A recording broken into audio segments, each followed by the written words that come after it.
a car blew its engine, probably wasn't using Motul, and then blew its engine, kind of led to the car dropping a lot of oil. And once I touched the brake, the car was at about 260 kilometers an hour, and it just went sideways right away. And then there was just impossible to catch. Luckily, the engine was safe. The engine didn't get damaged, but the chassis itself was bent in several areas, including the chassis leg. It went from like this to like this. Because it's aluminum, it's not pullable. So basically, we cut the chassis leg off, and we actually found the one aluminum welder that exists in Macau. There's only one. It got him out of bed. he came at around midnight, and he welded a whole new chassis leg. Like at that point, we didn't really show AMG anymore because I'm sure the German guys are rolling their eyes like, what are you guys doing? What's interesting, we didn't have time to do a car setup. We just, everything we're usually measuring by mm.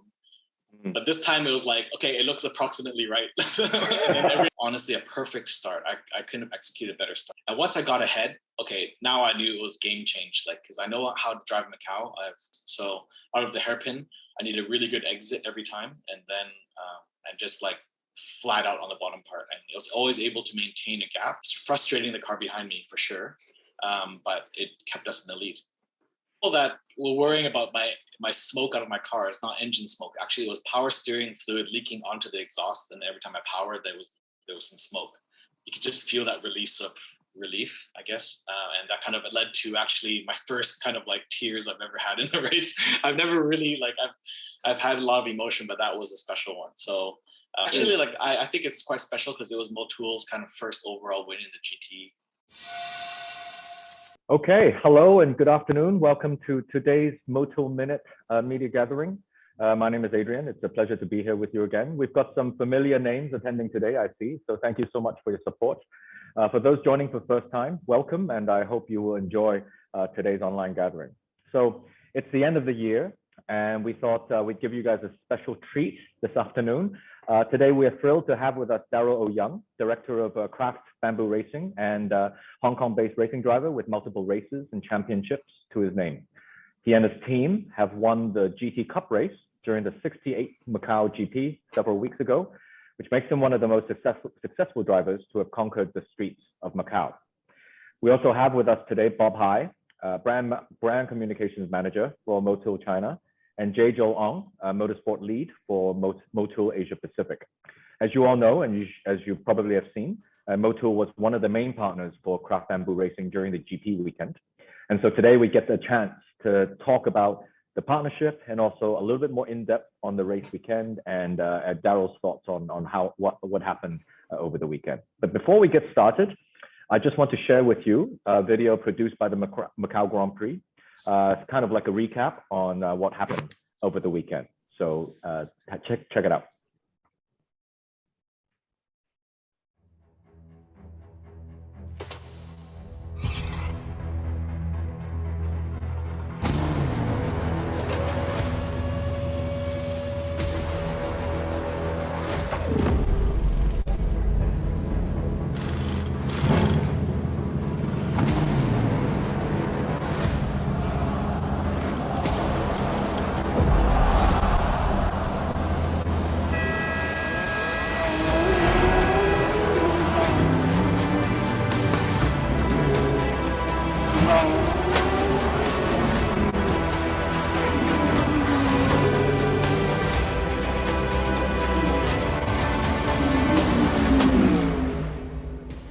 Rolling start commences in readiness of the Sands China Macau GT Cup.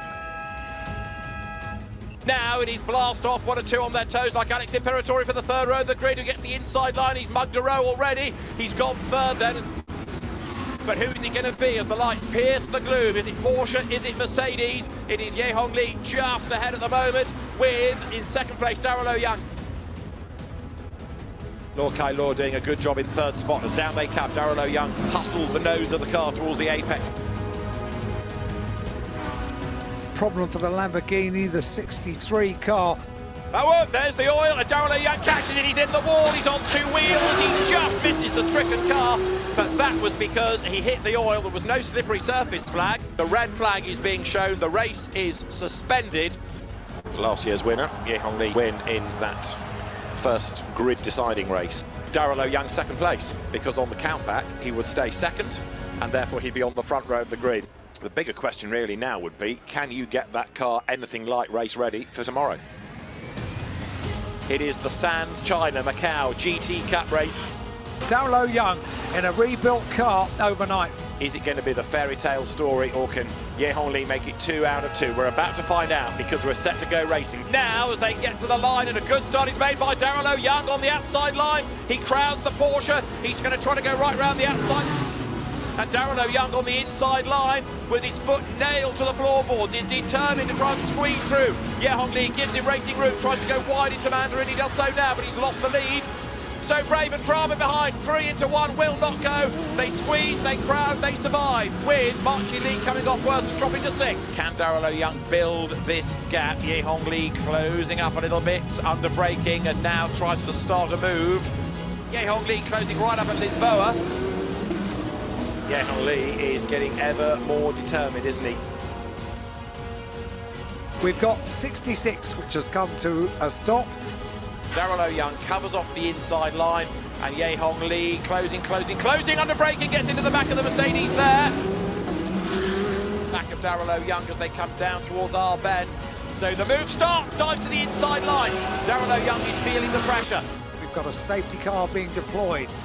Darryl O Young, number 95 in the Mercedes, still leading the race.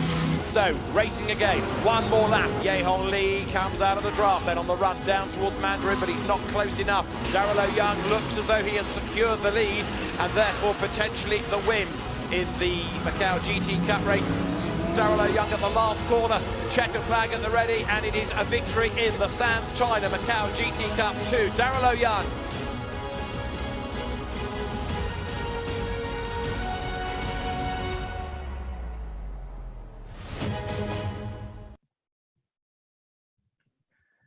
Oh, I still get goosebumps a little bit, but welcome back, everybody. Darryl, Jay, Bob, welcome. It's a pleasure. Why don't I start with Darryl? Where exactly are you right now? I'm currently in quarantine at Penny Bay. I just came back from a race in South Africa, which was cancelled, and then we ended up back in quarantine. So here for a little bit, and actually it reminds me of before Macau, because even prior to Macau Grand Prix, I was in a 21-day quarantine. And coming straight out from the quarantine right onto the racetrack the next day. So that was quite a challenge, I would say. Something I don't want to do it again ever, but we'll see what happens in the future. Yeah, well, we're happy that you're back in Hong Kong, and welcome to the event today. I did mention earlier that Motul is one of your main partners for the race weekend. Is this the first time Craft Bamboo Racing is partnering with Motul? Yeah, well, actually, we have worked with Motul in the past through actually esports last year. And of course, in esports, we can't really feel the power difference of lubrication of oil in our car. But on the racetrack, this is our first time using Motul products. So it was interesting because usually we do a lot of test and development. We have a lot of trust towards the product. So we actually used it directly at the race, and that it worked out really well for us. Excellent. And I want to introduce Jay to everybody here. Hi, Jay. Maybe from Motul's side, maybe you could tell us a little bit about how this partnership came into fruition, your thoughts about this weekend and so forth. Well, ironically, the whole partnership started during the pandemic. We reached out to Craft, as we know that they are one of the strongest and most prominent race team in the region. So we wanted to partner with the best team, professionals that could help the Motul to be, again, very prominent brand in circuits and everywhere in Asia. So naturally, Craft was selected, and we started discussion on the partnership. But during the pandemic, every other races were cancelled. So it was unfortunate. Hence, we moved on to esports. That was first, we worked with Darryl. And then we always wanted to try our products in the car, the 300V in the AMG. But unfortunately, at the start of 2021, many test sessions were cancelled, races were cancelled as well. But we finally made it to Macau GP. And all the discussion and all the planning went ahead before Macau GP, which we were really glad. And at some point we thought, Macau GP could be cancelled due to the pandemic still looming in Asia and whatnot. But yeah, we're really glad that it happened. So, Darryl, for basically, as you know, you've been using motor products in the AMG GT3. So how do you find the 300V? Maybe you can share with us. Well, I think firstly, power and reliability are the kind of key components. So I think that's definitely where we do feel the difference. Having that, engine performance and actually the smoothness of the engine, that was actually something that's very noticeable. So definitely having in racing, we fight for every 10th of a second. So having lubrication that can give you the extra power, I think that's very good. So I think that made a difference for us because we're fighting for every 10th on the track. Yeah, awesome. Sounds good. So, Oh Young, I've been always been curious. Of course, we love our own products, but how much of a difference do you feel with different motor oils? So where in particular do you feel the difference? I think in smoothness and power, I think those are two areas that make a big difference. And also, a major area is reliability. I think this is something that you have to trust in the car, because when we go on the track, like you see after even such a big crash, the engine really maintained itself. I think that's an area that's quite important for us. And also what I find what's quite interesting is that these products are off the shelf. It's something that everybody can put in the road car. It's not some special formulation or anything. It's really the 300V we use in the road car can put straight into such a high horsepower race car. I think that really made a difference, and especially our gearbox, because our gearbox is not like a normal gearbox. It's like a very high performance race gearbox. So something like this can what we use in everyday road cars. That's quite amazing. Yeah. So we're really proud of. Yeah. Very proud, and we will get into a lot of the stuff that happened over the weekend. But let's just start from, I guess, where you got out of quarantine. When did you get out of quarantine in Macau, actually, and all the prep that you did? Yeah, getting out of quarantine, went straight to the track. I only arrived in Macau on like Thursday morning about 3 a.m. So by 7 a.m. I already planned out doing the track walk. And after coming out of 21 days in a hotel room, and then walking 6.2 kilometers straight away, my legs were so tired, to be honest. It's something that you don't get used to, but sitting still for a long time and then being physically fit to race, that was probably a big challenge. But also we did a lot of preparation with engineers and discussions, and the team was fully ready to go once I got there. So pretty smooth, actually, from getting prepared for the race. And then I haven't actually driven a race car in 1 year. I didn't even practice, nothing, because of the pandemic. So going straight to free practice on Friday morning and then qualifying on Friday afternoon, it took really a lot of concentration, I think, as a race driver. I think this is something that a lot of drivers in Asia are dealing with at the moment. It's probably the hardest hit zone for the pandemic for motorsport. Yeah. So that has really led to a lot of drivers having to come up with some extra concentration and power to make it work. Yeah, that was quite interesting. What kind of extra homework do you do? I think it's just like every single detail, because in practice, we only had 25-minute practice. And going to such a challenging circuit, I think that was probably the biggest thing, is making sure that the car setup was perfect, making sure that the car was everything was ready to go, so that when we do the practice, we don't have some small issues come up here and there. And that leads to the team being prepared. And that's why, like, everything from our lubricants all the way to car setup to having everything thought through. Because when we talk about setup, we talk about like millimeters, centimeters. Everything is measured really, really to the point, so that the car can be handling straight out of the box. Cool. I see. So yeah, so you come out of quarantine, and you end up in P1 for the practice session, and then P2 for qualifying. How happy were you at that point? Given all the lockdowns and all that stuff, how did you feel? Well, anytime you qualify second, you're not happy. So that's probably not a happy moment. But it was only a few tenths of a second and really led to traffic. I got caught in traffic on the laps that I was trying to push for the pole. So that led to us being in P2. So that obviously puts us in a bit of a disadvantage going into the qualifying race, but being on the front row, of course, is still a good thing. The competition is really tight. And this weekend, it was mainly between AMG and Porsche. It seemed to be the two cars that were the quickest. And we were really competing for the win. Yeah. Just a quick question to Bob, actually. I know that you were in Macau. How did, you are the fortunate one, I think, of all of us, even though I wanted to go. What was the situation like? How was the atmosphere? How was the vibe of the entire weekend? Especially, I guess, leading into the beginning of the race. Yeah. It's got so, I'm glad. I'm very, very glad that we were there. Actually, I was with our distributors just in front of the pit. So Darryl, I'm guessing you might not be aware of, because in that day I see a lot of people around the pit. It's just very, very focused, and we are trying to stay out of the way. Because normally in the paddock, when every car is ready, also be put off, the crowd will be spreading into each pit, or say by each cars. But on that very moment, I think the focus is in front of our pits.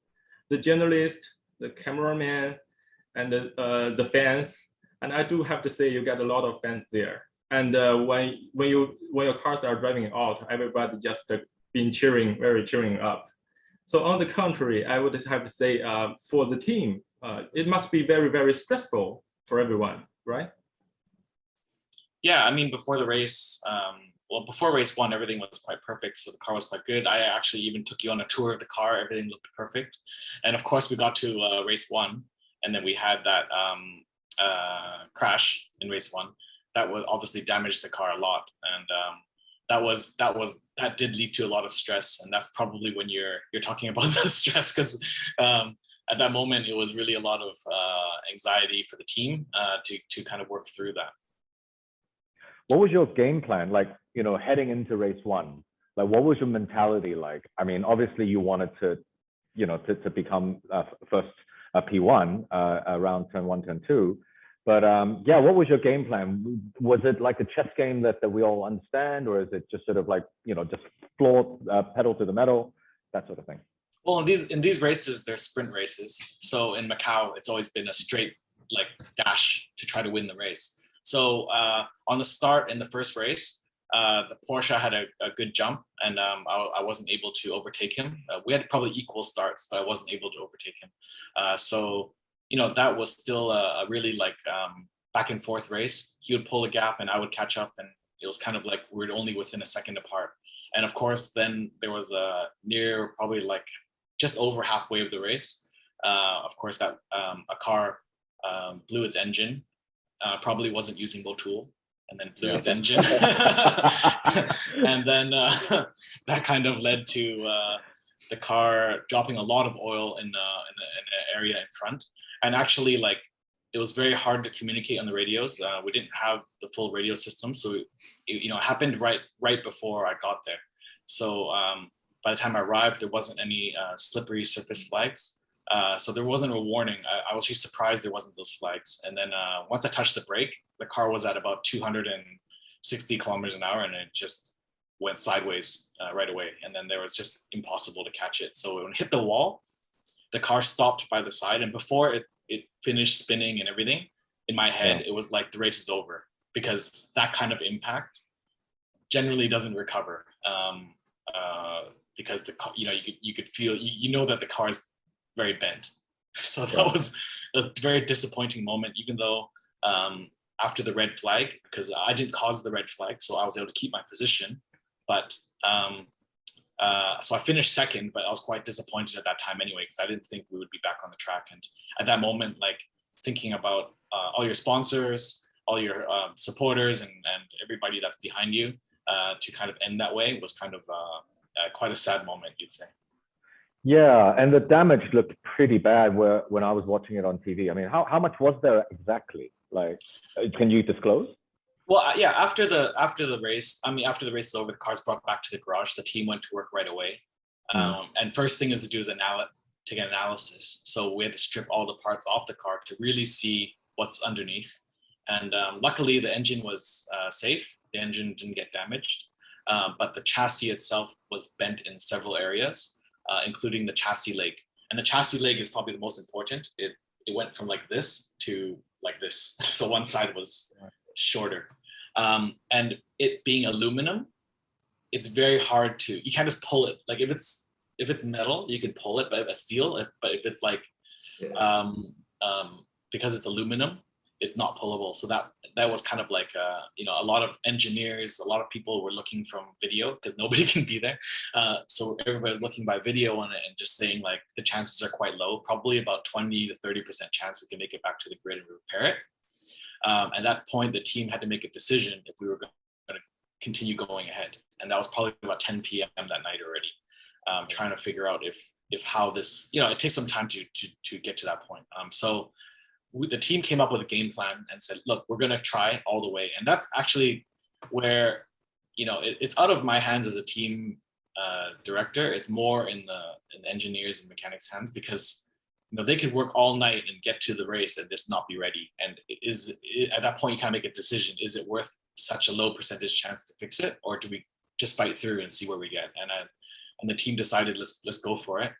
So basically we cut the chassis leg off, and we actually found the one aluminum welder that exists in Macau. There's only one.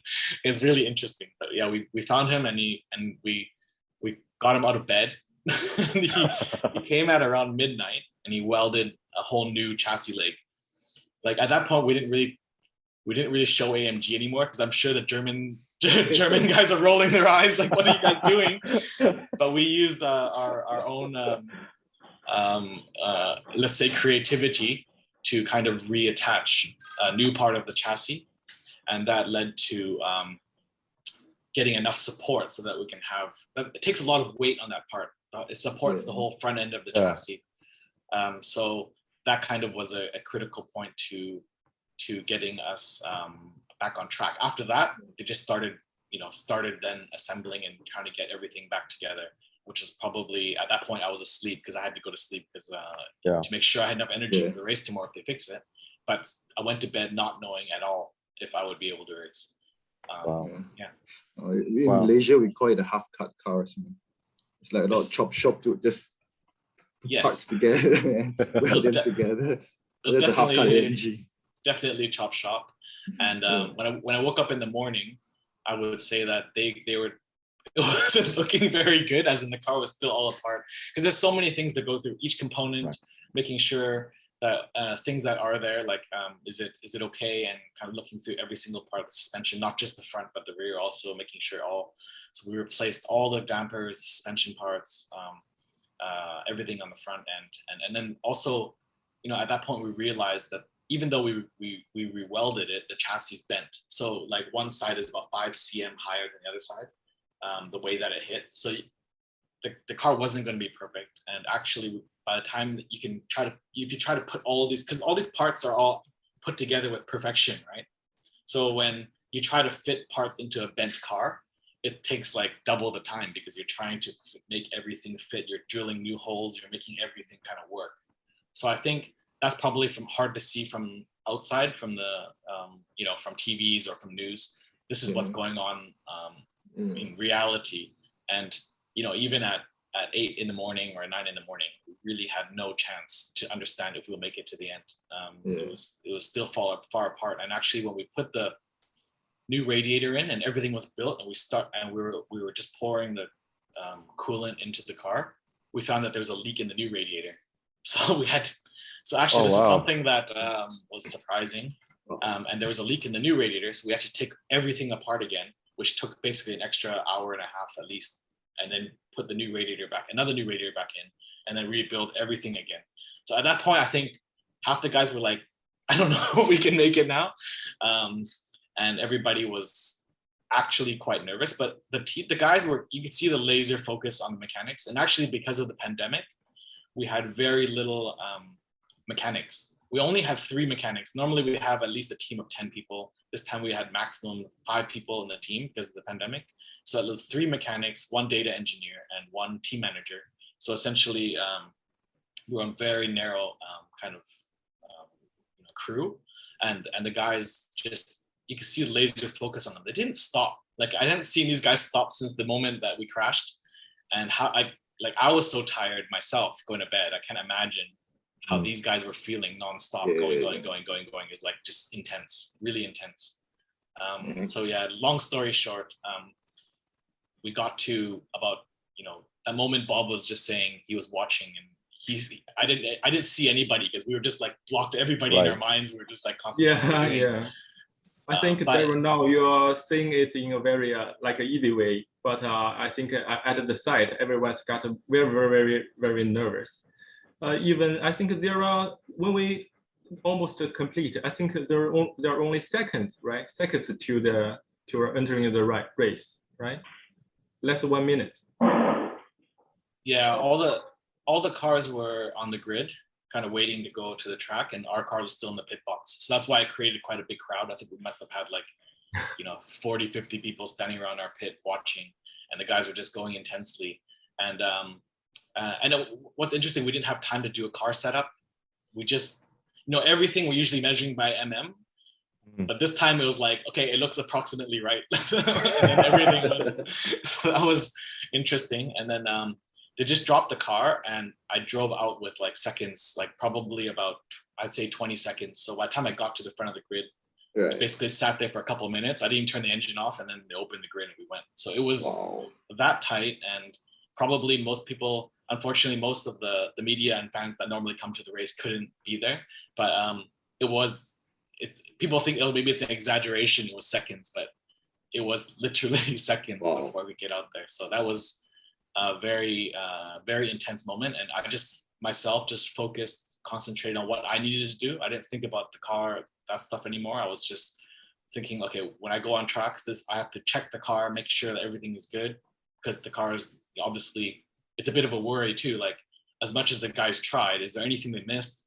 I'm going 200 and almost 300 kilometers an hour in this car, and around narrow walls, and you kind of have that little bit of doubt first. So on my I drove out on my formation laps. I felt the car. I tried to go 3/4 speed to make sure that everything's good, and the car felt really good. I was really surprised, but obviously not normal, but it was quite good. But you had a really good start on race 2, right? We watched from TV back in Singapore. We saw you just little bit ahead of the Porsche into turn 1. So tell us a little bit more about race 2. How do you feel about the car? What's emotions like with Porsche? Well, I think this race is all about emotions, and I think even a lot of our friends here in the media, and I'm sure were watching and felt that intensity.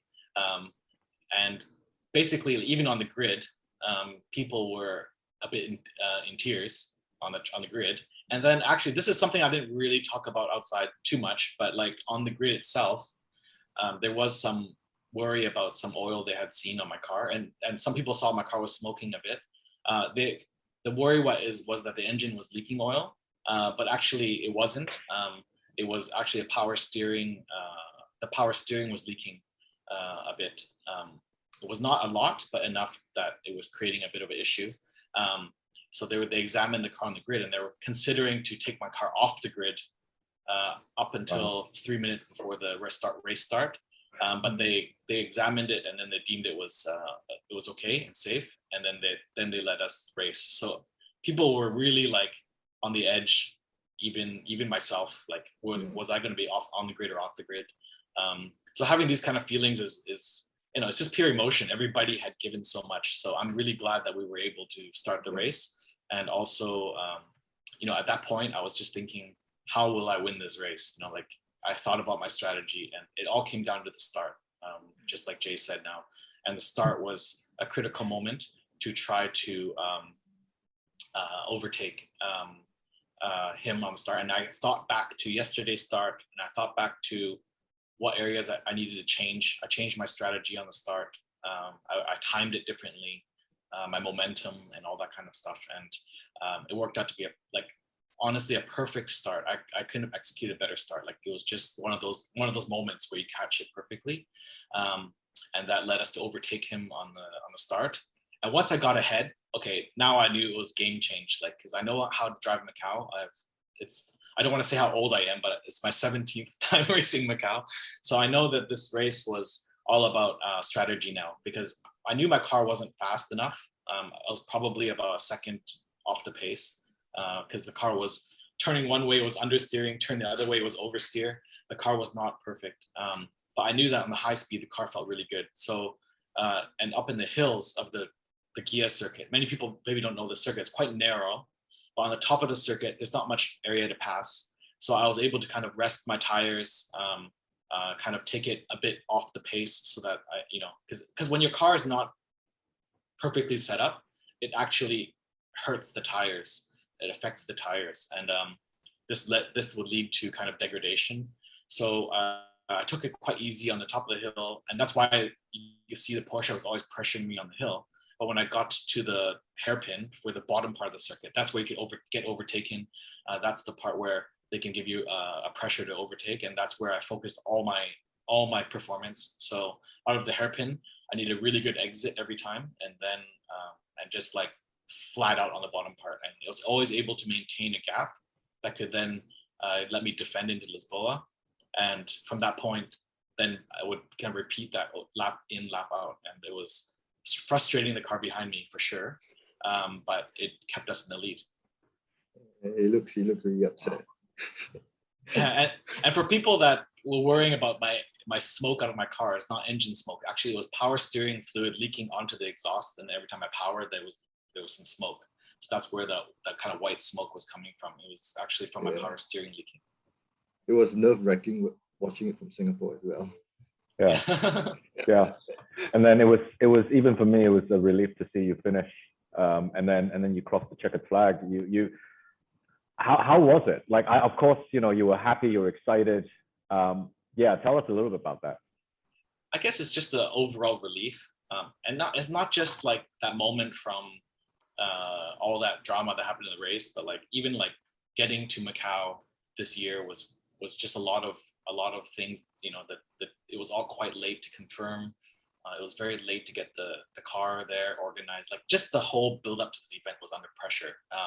So to be able to come through with that, and then of course the team working so hard to get it just on the grid and all that, like you could just feel that release of relief, I guess, and that kind of led to actually my first kind of like tears I've ever had in the race. I've never really like I've had a lot of emotion, but that was a special one. So yeah, that was a very unique moment, and seeing all the team and everybody after, we were just like so overjoyed. Like you couldn't tell that they'd been working 40 hours straight because they were at the track the day before since 7 in the morning. So they worked all through the night till the next 7 in the morning, and then worked all the way to after the race, and then continued working until we packed up everything.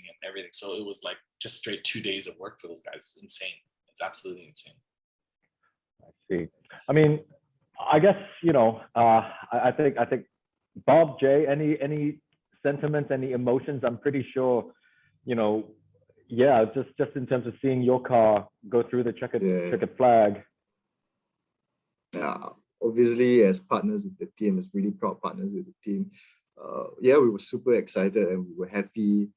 Even listening to Darryl right now feels like we're reliving the moment. Yeah, right. Yeah, right. So much detail.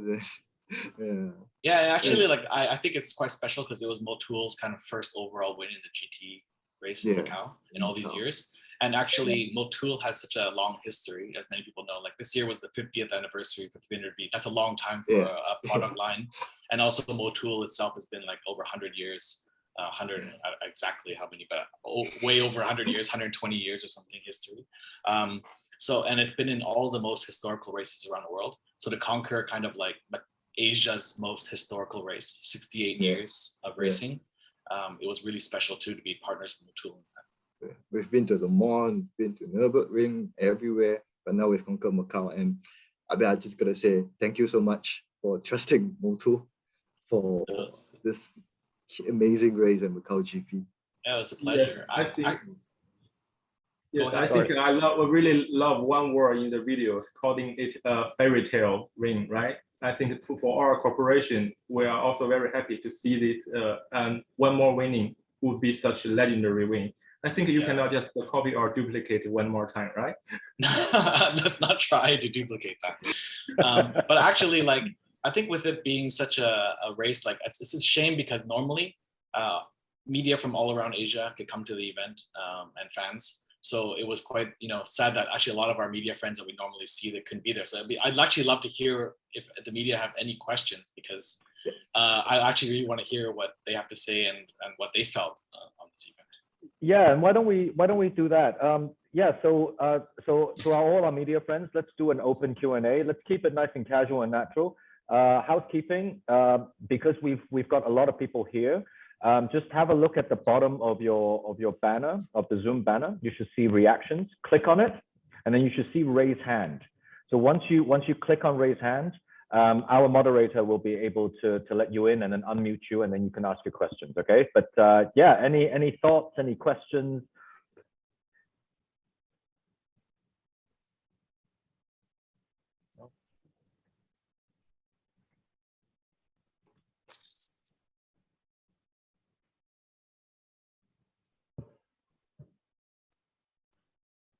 Yes, Mr. Andrew.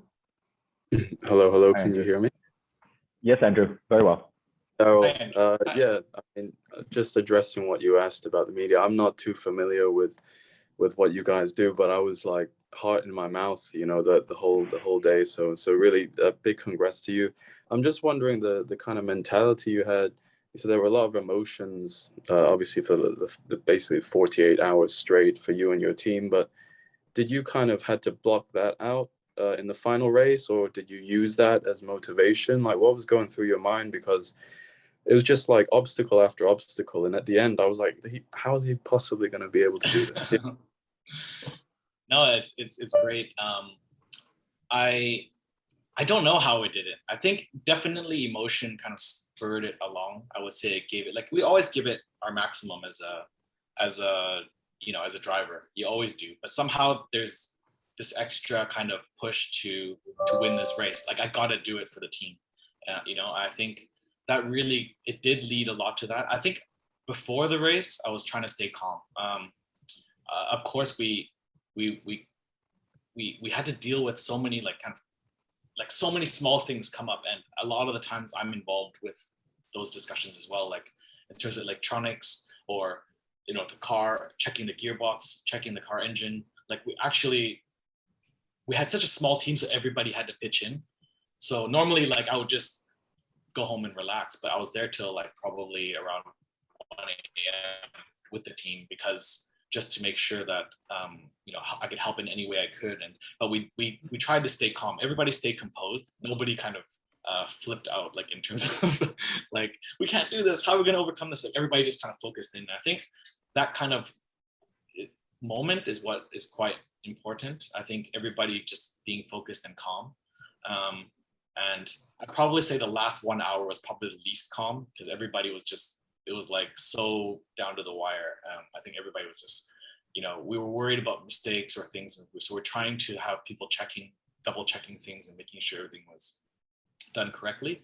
But yeah, during that race, it was full focus. Like, I think that's in general with us in racing. Like, you can imagine every race driver is under pressure all the time. So that part was quite normal, in the sense of once I got to the track and I was racing, I was thinking very clearly in my mind and very focused and just determined. And I think definitely everybody's support, and it's not just the team's effort, but it's like the support from all our friends in the media, all our friends on social media. A lot of people were following on social media and giving lots of words of encouragement and things. So I think that it's that whole effort by everybody, and that gave me that support. And it was people from social media all over Asia giving me lots of messages and support. So I think that really pushed me along to kind of go for that win.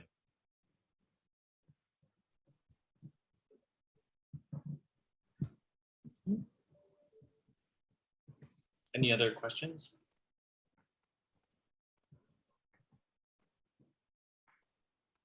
Yeah, I'll keep going if that's cool. And Sure. yeah, obviously you gave all hugs and tears after the race, but did you treat them to dinner after? It must have been a very emotional or were they just straight to bed, ready to sleep? I wish I could have actually. But what's actually quite special is there's a lot of kind of like subcategory trophies, and there happened to be obviously the big trophy, and then there was about 5 other trophies, and actually we had 5 team members, so I actually gave them each a trophy for this memory, and it's actually quite unique because normally they don't get like something to kind of remember that, but it was nice for them to have that trophy. I signed it for them, and we had we had a good moment to chat after the race. But like for them, it's unfortunate because they have to pack everything that night, so the container, like all the stuff has to leave the track. So they were like working till quite late at night at that point, so we couldn't really have a celebratory thing. And of course, they're all back to they had to all go back to China. So it was also, we can't do a post celebratory unless I do another 21-day quarantine. I'm not going to go through that. So I think we'll have to hold that at the moment until future. But I think we definitely celebrated together after the race, and we had a really good moment. And it was something, I think all of us will remember this for a long time. Thank you, Andrew. A question from Faye TV. Hello, Darryl. First Hello. of all, congratulations again. This one is probably more about your family, because I saw you posted the picture of your family this morning, and I see that your family must mean a lot to you. And obviously, during this whole trip, you must have sacrificed a lot of time not being able to be with them. So I want to ask you, like, how much does it mean to you when you can bring home a trophy to them in this race? And also, what is the first thing your wife and your daughter said after seeing your crash and after seeing your win? Well, I think my wife is quite used to me racing now after all these years, so she didn't seem too worried about the crash. She was more concerned about, will I be able to race in the car? Is the car okay? She didn't really ask if I was okay. I think she kind of assumed I was okay if I was going to be, back there. But yeah, my family does mean a lot, and obviously the whole motorsport industry is quite affected at the moment. It's not just, I think. And it's not just racing. I think everybody in the world is quite affected. And this is something that we all have to deal with. It's actually like, normally when we go to a few races in a year, that's like 1 week out and then 1 week back, and then we're back home. And now, like I was kind of feeling is that like for three races, it takes 3 months to get home. And I think this is probably something that is a sacrifice for sure. It leads to some drivers not coming to the race. But, I think overall, we're just trying our best in this industry to keep going. And I think Motul also has been very supportive of the industry, trying to be involved. Normally they're not in esports, and they're just trying to be involved to support drivers during this time and to be a part of this community of, kind of automotive and motorsport as a whole. So that's why we're actually trying to push a lot of this, I think create a lot of these opportunities for media to gather. Because I think a lot of people, we don't normally get together anymore, get together as a region. And I think this is quite unique, where we're trying to have some opportunities as a whole industry to be together. And I think, I hope in a couple of weeks I'll get home to see my family, and they tell me every day they miss me. So I'm hoping that we're going to have a special moment when I see them again. Okay, I think we have another question. 係咪林湯美啊？係啊 ，Hello， Hello， 大家好啊！我係嚟自香港嘅 Spotlight Car Magazine 啦，咁喺度代表香港恭喜阿 David 啦，咁攞咗個冠軍。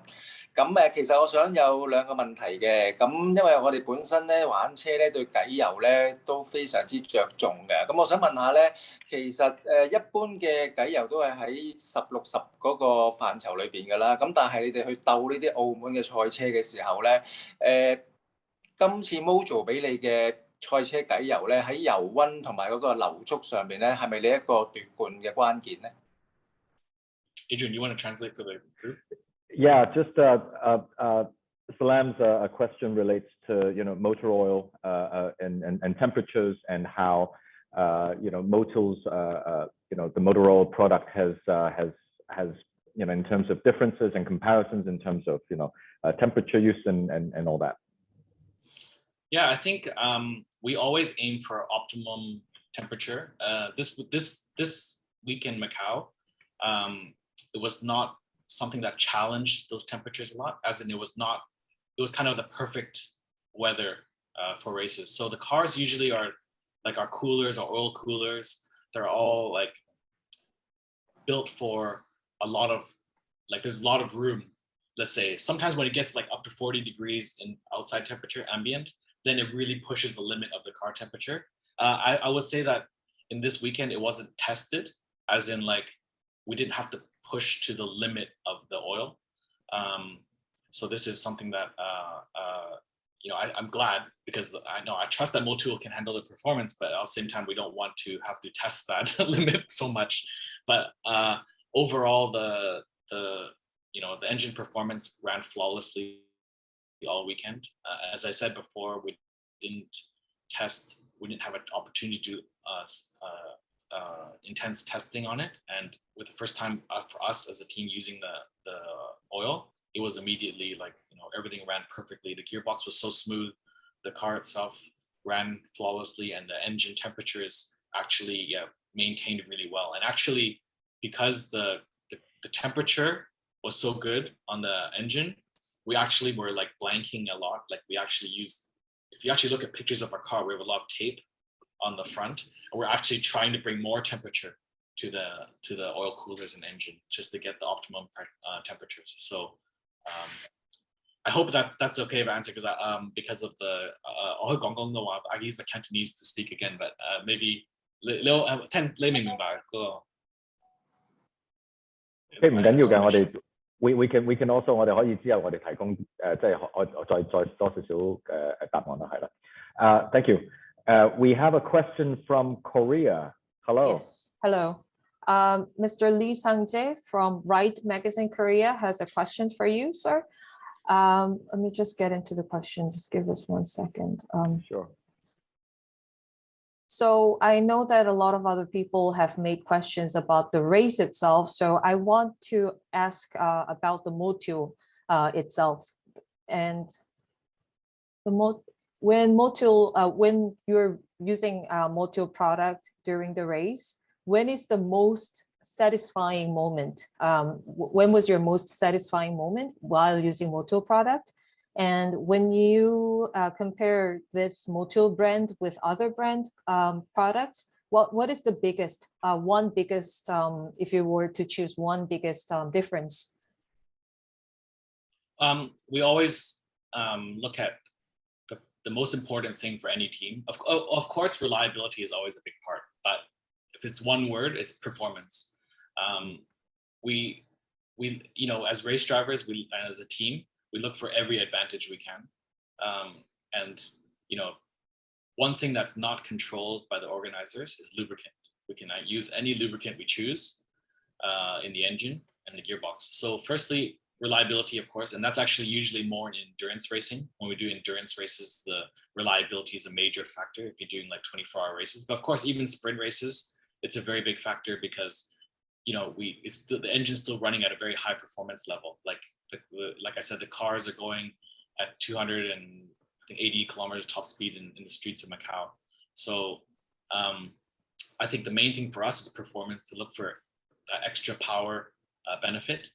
I believe we've seen a lot of data that Motul gives extra horsepower, and this is the area that we're looking to gain. And the engine ran really well. Actually, before this weekend, they actually restricted our engine a bit more than normal. Last year we ran a 35 millimeter restrictor. This year they restricted us to the 34.5 millimeter restrictor. That means that we get less power. But I didn't feel a big deficiency, and maybe that is because we changed to Motul oil, and on the data we could see that the car was running at a very running at good performance on the straights. So I think that's probably the area. And you could also see my car was very strong off the hairpin. Acceleration from the car was very strong. So we're going to definitely examine the oil after the race. and we're going to see like how it held up and everything. But I'm certain that everything was very good, and we'll continue using the product in the future. Thank you for the trust. Thank you. Thank you. This next question is actually for Bob. Our Chinese media have a little bit of a connection issue, but they wanted to ask you, Bob, how was your first experience, race experience in Macau? I gotta say, it's really, really exciting. Not only because of my personal, it's a personal thing. It's my first time experiencing this four-wheel game, and to see our game wins. But another factor I'm seeing is that Motul does have a lot of fans, or even from the distributor, or even from our clients. Actually, we're always looking forward to this, to see the victory or to the winnings. Actually, I think there's more connection between us and the teams. Actually, if Darryl knows, our original plan was actually to watch the entire race in the Lisboa band stand. But once we heard this incident on Saturday, we just decided that we should be supporting our teams. So all this Sunday, we've been hanging around in front of the pits. I think that's another thing that leaves me great impressions. So I think for Motul, I think not only our brands, our staff, or our customers, we also have this winning in our gene. So we will continually supporting these racing games, and also to see how it developed in China, both for Motul and our racing partners. Excellent, thank you, Bob. I think we're close to the end of the session. If any further questions? No? Well, if not, I think all that leaves me to say is thank you very much again for those who have attended today's session. Again, thank you, Bob, thank you, Jay, and thank you, Darryl, of course, and everybody. Yeah, so as usual, we will send you a quick event form so that we can continue to improve on these events. This will be the last Motul Minute event for 2021. So I guess before I say goodbye, happy holidays wherever you are. I hope you spend your time with your family and your loved ones. Stay safe, stay healthy, and Happy New Year, and hope to see you all very soon in 2022. So in the meantime, thank you very much and goodbye. Thank you. Thank you.